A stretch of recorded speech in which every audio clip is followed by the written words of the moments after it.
নমস্কার বন্ধুরা, ইউনিক প্রিয়াঙ্কা ভ্লগে সবাইকে স্বাগত। কেমন আছো সবাই? দেখো, আমি সকাল সকাল চলে এলাম ভাতের হাঁড়ি নিয়ে চাল ধুতে।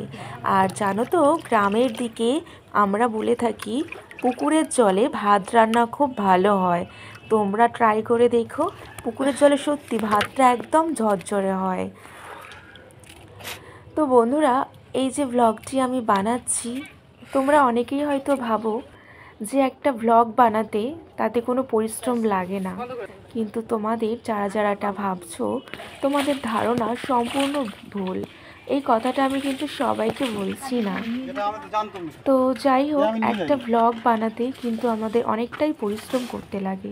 দেখো, ক্যামেরা ধরার জন্য একজনকে লাগে, ভিডিও করার সাথে আমাদের অনেকটা সময় ব্যয় করতে হয়, তারপরে ভিডিওটাকে এডিট করতে হয়, তারপরে ভিডিওটা ছাড়ার সময় কিন্তু আমাদের অনেক কাজ থাকে।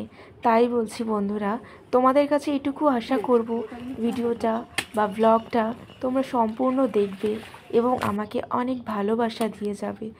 আজকের একটা দুঃখের কথা তোমাদের সাথে শেয়ার করছি। আমার কয়েকটা মানুষের দায়িত্ব কিন্তু আমার উপরে আছে, যেটা আমার মা বাবা আমার ওপর সম্পূর্ণ ভরসা করে, যতটা না আমার বোনের ওপরে করে।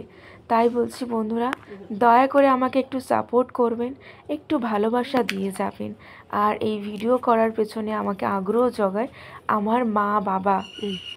তো যাই হোক বন্ধুরা, তো এবার দেখো আমার মা দেখো পুঁইশাক কাটতে গেছে, কারণ ওই দেশি মুরগি আমি আজকে রান্না করব, সেটাও তোমাদেরকে দেখাবো শিলে বেটে কিভাবে আমি দেশি মুরগির ঝোল বানাবো। তো বাবা আজকে সকাল সকাল বাজারে গিয়েছিল, বাজার থেকে দেশি মুরগি এনেছে, তাই আমি ভাবলাম আজকে বাটা মশলা দিয়েই রান্নাটা করব। তো চলো তোমাদেরকে দেখাই, আর আমি কথা বাড়াবো না, চলো। শিলে বাটার তরকারি কিন্তু দারুণ লাগে। মিক্সিতে আমাদের প্রায় ঘরে মিক্সি থাকে, তাই না?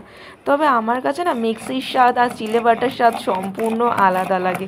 তো দেখো, প্রথমে আমি শুকনো লঙ্কা বেটে নিচ্ছি, আর যে মশলাগুলো নিয়েছি শুকনো লঙ্কা মানে গোটা শুকনো লঙ্কা, গোটা জিরে, গোটা ধনে, গরম মশলা, এই তিনটেকে আমি বেটে আর দেশি মুরগির ঝোল বানাবো। বন্ধুরা, দেখতেই পাচ্ছ যে আমি দেশি মুরগিটা বসিয়ে দিয়েছি।